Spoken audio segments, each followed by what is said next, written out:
Many of us hate the fact that we use plastics for a lot of things that we use today. I know that I hate the fact that we use plastic items every single time that we go out and eat. Most of the country hates the fact that we use plastic items as well. A survey by the PBS NewsHour and Marissa poll says 24% of Americans said that they would pay 5% more to make coffee cups and other items that are reusable. A lot of conversations and arguments about getting rid of plastic items in the last couple of years have been started. By getting rid of single-use plastics, it can be expensive and would not impress many people in the United States. Alternatives of plastic would be metal or paper. Metal is highly expensive, while paper would decompose by the time you finish your drink. I do not stand with keeping plastic items because it is too expensive or not worth using other products. Because either way, plastic would pollute our earth. Idaho still uses plastic items, so I still use them along with the rest of you. After researching this topic, I concluded that the best option for us is to get rid of single-use plastic items. Today I will argue why the federal government should eliminate plastic items from the United States. First, getting rid of plastic items will decrease air pollution in the United States. Second, doing away with plastic items will help with the population and health of others. Finally, despite my opposition's claim, keeping plastic items for daily use does not affect our wildlife. Now that you have a little bit of understanding about what I will be arguing today, let us discuss the first reason the federal government should eliminate plastic items. Getting rid of plastic items will decrease pollution in the United States. If the federal government gets rid of plastic items, then air pollution in the United States will decrease. The pollution in the United States has increased due to plastic items is a problem. Most plastic is made up of oil and natural gases, which ends up creating toxins. Plastic containing additives that can cause gas and contaminate the air in our homes. For example, phthalates are chemicals that are added to plastics to make them more flexible. These chemicals also host the most health problems that plastic brings to us today. Plastic furniture in our homes have been known to make fires burn quickly, which causes hazardous emissions in the air.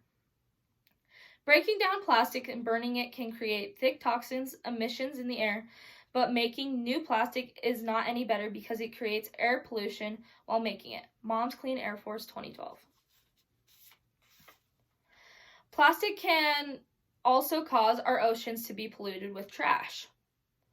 By the year of 2050, it is said we will have more plastic than fish in our ocean.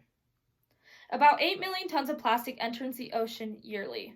Global plastics consumption is predicted to grow over 400 million tons a year.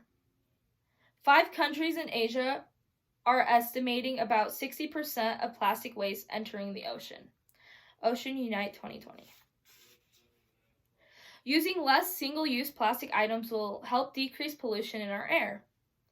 Authors of a 2011 study from the Environmental Agency said that if we were to reuse plastic bags as much as possible, we would have less pollution. The manufacturing phase would decrease overall emission by 50%. Yale Climate Connections 2019.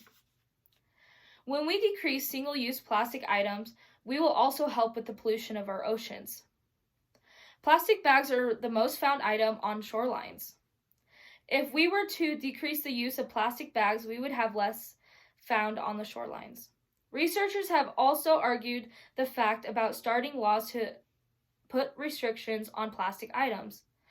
The Revelator 2019. The federal government should get rid of single-use items in order to decrease the air pollution of our oceans.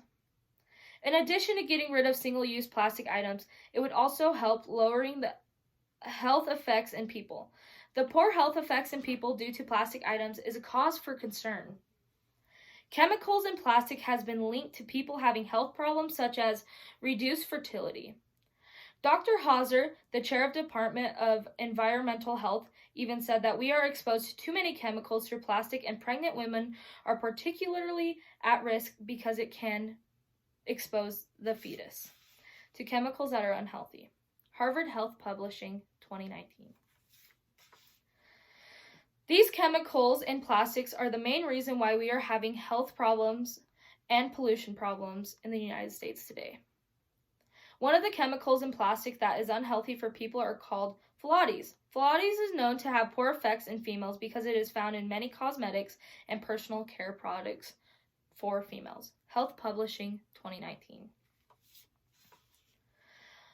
Eliminating plastic items would help to improve the health of others. When eliminating plastic items, health benefits in pregnant women would lower. People would live longer lifespans if we did not have the deadly chemicals in our plastic items. Harvard Health Publishing, 2019. Getting rid of plastic should be adopted by the federal government in order to reduce health issues in pregnant women.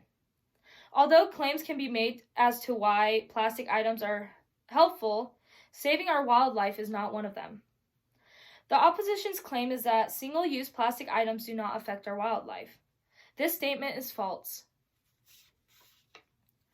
I will refute this claim first by attacking the evidence. Ingestion of plastic in wildlife has been documented towards at least 331 species. This data suggests that wildlife consuming plastic particles is rising. Scientists from Australia and the United Kingdom observed 50 years of seabirds. These scientists say that by the year of 2050, 99% of all seabird species will have consumed plastic. This evidence shows that single-use plastic items can affect our wildlife by the consumptions of plastics that seabirds consume. National Wildlife Federation, 2019. Secondly, I will refute this claim by differentiation. The opposition claims that the plastics are lightweight, inexpensive, and durable. These characteristics that they are saying can affect wildlife. An increasing concern is that once plastic is in the wild, they may cause entanglement, death from ingestions, and carry invasive species. This shows that single-use plastic items do not help with our wildlife, instead it endangers them. Springer Link, 2014. Finally, I will refute the opposition's claim by refuting the fallacy of appeal to tradition. It is said that in 1907, Leo Baekeland invented the first fully synthetic plastic. Leo's invention leading to major chemical companies to invest and develop in new chemicals. This new research program soon made new plastics for their own sake and only worried about finding uses for them. Later on, they found out plastics were unhealthy for our environment and times have changed and it is no longer helpful to use. Just because it is easy to use once and never use again doesn't give us a reason to keep using it. Science History Institute, 2020. Keeping single-use items is not helping our wildlife. It is actually decreasing our wildlife population.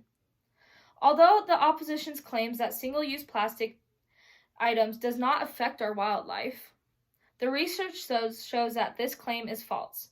Now let's recap what I have talked about with you today. Today I have argued 3 reasons why the federal government should adopt a policy to get rid of single-use plastic items nationwide. First, getting rid of single-use plastic items will help decrease the chemicals that pollute our air. Second, discontinuing single-use items will help decrease poor health in people. And third, even though my opposition's claims that plastic does not affect our wildlife, they are wrong. I hope by sharing some of the effects single-use plastic items has on the country and the world, I have made you think about some ideas and you can decide how you personally feel about plastic items that we use today all around the country and the world.